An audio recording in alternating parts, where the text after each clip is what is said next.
day in my life as a Grab delivery girl. So, ayan na. Kukuha na tayo ng bag natin.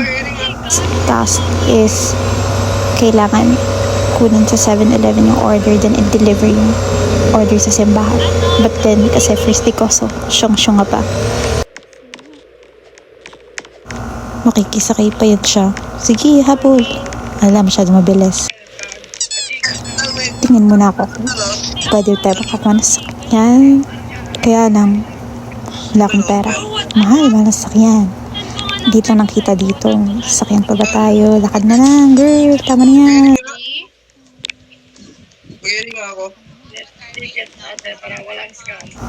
Hindi ko alam pero usapang scammer yan sila.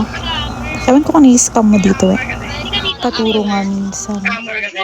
Kakabarilan dito. Before nyan galing akong Tondo. Oh my God, kaka-respond ko palang patay agad. Hindi ko alam kung saan ako pupunta until may nakita kong sasakyan. And alam niyo na, gipit. So, as a side hustle, makakarnap sana ako. Kaya lang, hindi ko mapaandar. So, huwag na lang, di bale.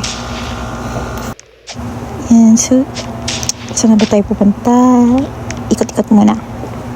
Ayun na yun yung simbahan. Kaya lang, asa siya nga girl, hindi alam ko saan yung entrance. Iikot pa yun siya. Tapos may makikita ko dyan dalawa. Ewan ko kung mag-jowa yun. Pero mukha sila nag-aaway. Tinan mo. Asa chismosa, lalapit pa yun siya. Balik trabaho. Hanap.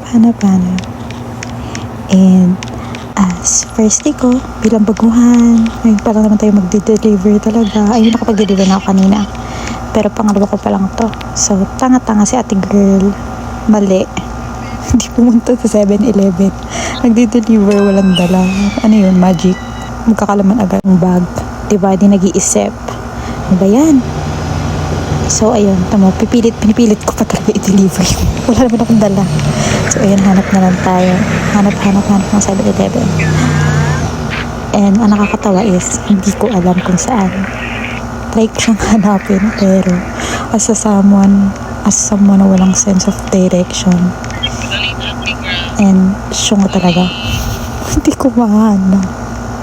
Sa hanap-hanap lang, may nandinimos, bigyan na natin. Kasi, may extra naman tayo. Wala tayong pang sasakyan, pero may extra tayo. Pambigay, pang donate. So, go, push. And then, hanap na ulit. Tingin. At wala talaga siyang makita. Nasa simbahan na naman. Bumalik lang.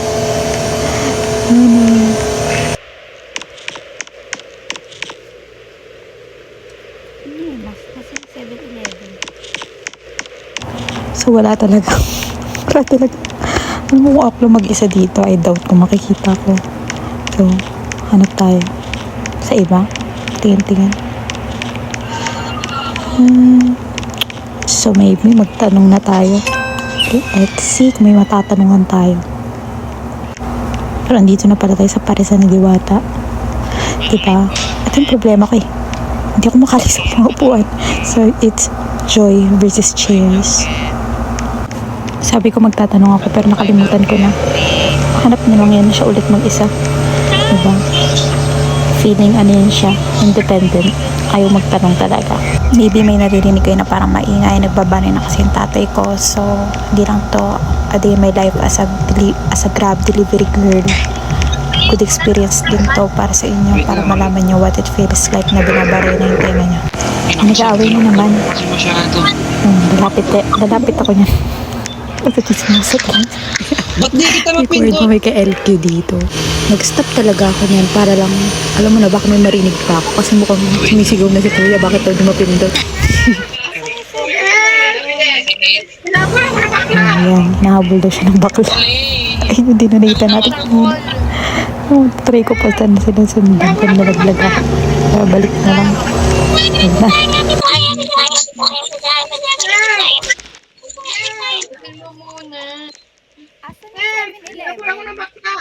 Not sure kung naririnig pero nagtatanong na ako niyan.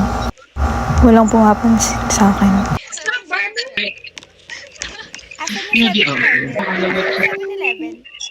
Saka wala nga lumalabas. tanong pa tayo sa iba.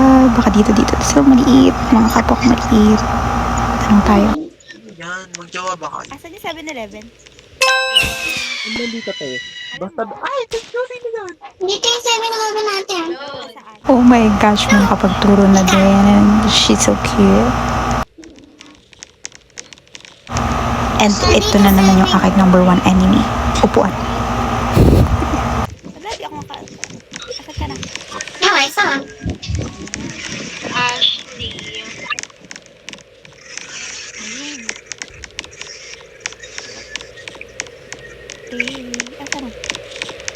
Nakakatawa kasi siya nga talaga. Tinuro na lahat-lahat. Di ko pa rin makita. Pupunta pa yun sa signal. Tama, hindi niya makita. Asad ka. Ayun na. Nakakatawa din yung buhoro. Super nice niya and ginaid niya talaga ako. So, ask ko lang siya kung may pig siya. Meron siya nakaset up na pang accept ng donation or what. Naka-set up?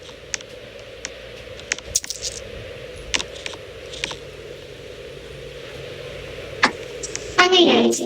Wala kang ganito? Tago.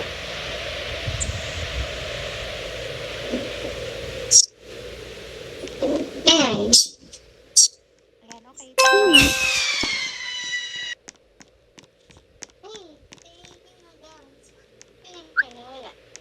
And yay! Nakuha na natin ang ating food. So, babalik na tayo ng simbahan para mag-deliver. Sa wakas, matatapos na ang ating task. Andito yung nagturo sa akin. Kumakanta siyang cute.